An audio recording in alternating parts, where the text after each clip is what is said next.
Halo teman-teman, kami dari kelompok 13 yaitu akan mengangkat materi tentang permintaan dan penawaran. Saya sendiri Angelina Singbolon dengan NIM 2005 111282 dari Universitas Riau akan menjelaskan tentang permintaan. Di mana permintaan itu adalah jumlah barang yang kita beli atau yang kita minta pada waktu dan tingkat harga tertentu. Adapun faktor-faktor yang mempengaruhi permintaan itu, yang pertama yaitu adalah selera konsumen. Kita sebagai konsumen kita memiliki selera. Itu sangat berpengaruh pada setiap permintaan yang kita butuhkan. Yang kedua yaitu ada pendapatan, di mana kita ketahui bahwa setiap permintaan kita itu sangat berpengaruh pada pendapatan atau penghasilan kita sendiri.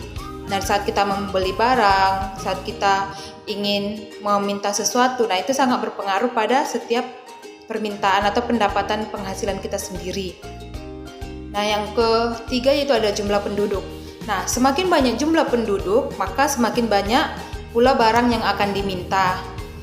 Itu sangat berpengaruh pada setiap permintaan. Terus yang keempat itu adalah harga barang yang komplementer. Di mana kita ketahui harga barang yang komplementer yaitu di mana kita sangat membutuhkan barang-barang mewah. Semakin canggihnya zaman teknologi sekarang, maka semakin banyak barang-barang komplementer yang kita butuhkan. Selanjutnya itu ada perkiraan harga yang di masa depan. Setiap perkiraan harga di masa depan itu kita sangat berpengaruh pada pendapatan kita sendiri. Setiap perkiraan, setiap harga yang di masa depan itu selalu berbeda-beda. Itu sangat berpengaruh pada setiap permintaan yang kita butuhkan. Selanjutnya itu adalah harga barang substitusi, di mana harga barang substitusi atau barang pengganti itu sangat banyak kita butuhkan. Itu sangat berpengaruh pada permintaan kita. Selanjutnya itu adalah intensitas kebutuhan konsumen.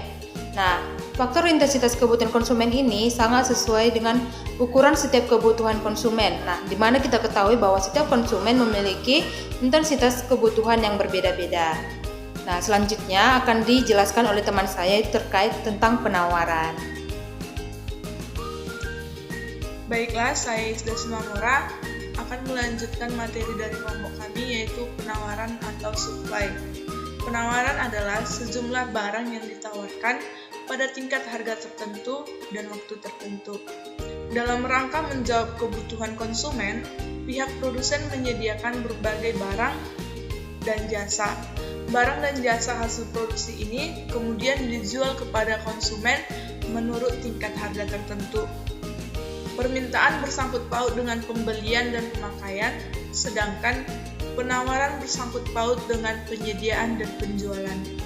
Jadi, penawaran adalah jumlah barang dan jasa yang tersedia untuk dijual pada tingkat harga dan situasi.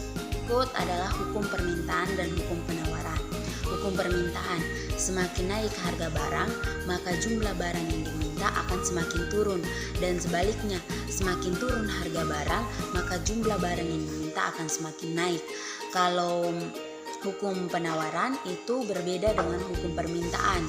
Dia berbanding terbalik, yang mana kalau semakin naik harga barang, maka jumlah barang yang ditawarkan pun akan semakin naik, ikut naik. Kalau harga barangnya turun, maka jumlah barang yang ditawarkan pun ikut turun. Saya Milawati akan menjelaskan materi mengenai fungsi permintaan dan fungsi penawaran. Yang pertama yaitu fungsi permintaan. Fungsi permintaan adalah persamaan yang menunjukkan hubungan antara jumlah suatu barang yang diminta dengan faktor-faktor yang mempengaruhinya. Fungsi permintaan adalah suatu kajian matematis yang digunakan untuk menganalisa perilaku konsumen dan harga. Fungsi permintaan mengikuti hukum permintaan, yaitu apabila harga suatu barang naik, maka permintaan akan barang tersebut juga akan menurun.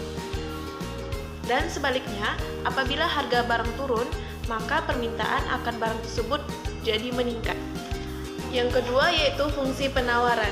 Fungsi penawaran adalah persamaan yang menunjukkan hubungan harga barang di pasar dengan jumlah barang yang ditawarkan oleh produsen. Fungsi penawaran digunakan oleh produsen untuk menganalisa kemungkinan banyak barang yang akan diproduksi. Menurut hukum penawaran, bila harga barang naik, dengan asumsi ceteris paribus atau faktor-faktor lain dianggap tetap, maka jumlah barang yang ditawarkan akan naik. Dan sebaliknya, apabila harga barang menurun, jumlah barang yang ditawarkan juga akan menurun.